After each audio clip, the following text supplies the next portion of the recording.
A história do maná. Essa é uma das passagens mais incríveis e misteriosas das Escrituras. E não é só sobre comida caindo do céu, não. É uma história sobre fé, sobre regras divinas e sobre lições que, ecam até hoje. Nessa nossa análise, a gente vai mergulhar fundo para entender o que realmente foi esse milagre, com base nos textos e nos comentários mais clássicos. E tudo começa aqui, com uma promessa. Imagina a cena. Um povo faminto, desesperado, no meio do nada. E aí vem essa promessa. Essa frase não é só sobre matar a fome, é sobre uma intervenção divina que estava prestes a acontecer. É o palco sendo montado para um dos maiores milagres de todos. Para a gente ter uma ideia do tamanho do milagre, primeiro a gente precisa entender o tamanho da crise. A situação dos filhos de Israel, logo depois de saírem do Egito, era desesperadora. Pois é. A euforia da liberdade, ela durou pouco. Logo deu lugar ao medo, ao pânico da fome. Pensa bem, um deserto gigantesco, implacável, sem nenhuma fonte de alimento. O povo começou a reclamar, com razão, né? E é nesse ponto, no desespero total, que tudo se prepara para a resposta divina.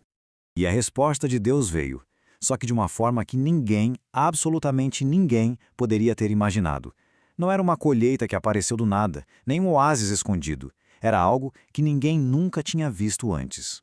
E a mecânica do milagre era de uma delicadeza impressionante. O maná não caía de qualquer jeito na areia. Primeiro, vinha uma camada de orvalho, que forrava o chão. Aí sim, sobre esse orvalho, o maná aparecia. E para fechar, outra camada de orvalho vinha por cima, cobrindo e mantendo tudo puro. Essa citação dos comentários clássicos é fantástica, né? Ela nos dá uma imagem muito poderosa do cuidado divino.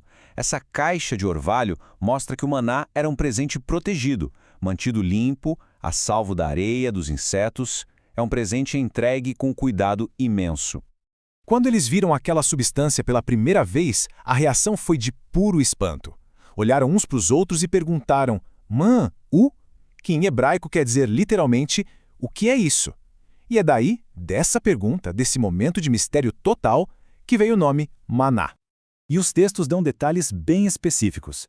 Dizem que era uma substância fininha, branca, com formato redondo, parecido com semente de coentro. E o sabor? Olha que curioso, era descrito como o de uma massa frita com mel. Uma descrição que só aumenta a nossa curiosidade sobre algo que era, claramente, de outro mundo. Agora, atenção! Esse alimento dos céus não era um buffet livre. Longe disso. O maná veio com um manual de instruções bem claro. E cada regra, como a gente vai ver, revelava um milagre ainda maior por trás do simples ato de comer. As regras eram diretas e bem simples de entender. Primeiro, cada pessoa só deveria pegar a medida exata para o seu sustento diário, 1 homer. Segundo, e essa é importante, era proibido guardar para o dia seguinte. E terceiro, o que não fosse recolhido simplesmente derretia quando o sol esquentava. E aqui acontece o primeiro milagre dentro do milagre. É impressionante. Não importava se alguém mais ganancioso pegasse um monte ou se alguém mais fraco pegasse só um pouquinho. Na hora de medir em casa, todo mundo tinha exatamente 1 homem por pessoa.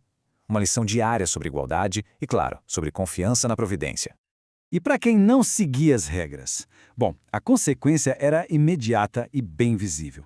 Aqueles que, por falta de fé, tentaram guardar um pouco de maná para o dia seguinte, tiveram uma surpresa bem desagradável. De manhã, o alimento estava podre, cheio de vermes. A lição era clara, a confiança tinha que ser renovada a cada dia. Mas aí, essa rotina diária do milagre, de repente se altera. E essa mudança revela o propósito mais profundo de tudo aquilo. A experiência do maná estava prestes a ensinar uma das lições mais importantes da fé judaica. No 6º dia da semana, algo diferente acontecia. O povo acordava e via que tinha o dobro de maná no campo, uma porção dupla para cada pessoa. E todo mundo ficou se perguntando por quê? Essa quebra na rotina, claro, deixou os líderes da comunidade intrigados. Eles foram direto falar com Moshe, querendo entender o motivo daquela porção extra. E foi justamente essa pergunta que deu a deixa para Moshe explicar as leis do Shabá, o dia sagrado de descanso. E aqui vem o segundo grande milagre. Lembra que o maná apodrecia se fosse guardado? Pois é. A porção extra recolhida na véspera do Shabá, para ser comida no Shabá. Essa permanecia perfeita, fresquinha. A própria natureza do alimento se curvava à santidade daquele dia. Então, o ponto central era esse. O maná não era só comida. Era uma ferramenta de ensino, quase como um relógio espiritual. Ele estava ensinando o povo, na prática, a diferenciar o sagrado do comum, preparando todo mundo para uma vida onde o descanso e a fé eram a base de tudo. O milagre do maná, obviamente, não foi um evento passageiro. O seu impacto, o seu legado, durou décadas e, de forma simbólica, se estende por toda a eternidade.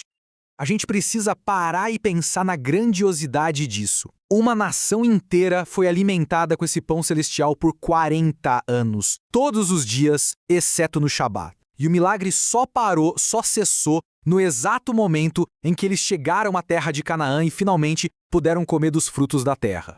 E para que esse milagre espetacular nunca fosse esquecido, nunca virasse só uma lenda, veio uma ordem divina bem explícita: guardar uma medida de maná dentro de um jarro. Esse jarro seria um testemunho físico, uma prova eterna da providência divina para todas as gerações futuras. Agora, vamos dar um salto no tempo. Séculos depois, o profeta Jeremias, ou Irmiarro, repreendeu o povo. Eles estavam negligenciando os estudos espirituais, a Torá, só para trabalhar mais e mais. A desculpa deles, a mesma do deserto. Se a gente parar para estudar, como vamos nos sustentar? A resposta de Irmiarru foi simplesmente genial. Ele não ficou debatendo, discutindo, ele simplesmente foi lá, buscou aquele jarro com o maná, preservado por séculos, e colocou na frente de todo mundo. Era a prova física inegável de que a fé e o sustento vêm da mesma fonte.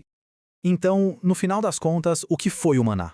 Sem dúvida, foi o alimento que salvou um povo da fome. Mas quando a gente olha a história toda, as regras, o legado, fica claro que o propósito era muito maior. O maná foi, acima de tudo, um alimento para a alma, uma lição sobre fé, confiança e a natureza do sagrado. E essa lição ela permanece tão fresca hoje quanto o maná naquela manhã de Shabat.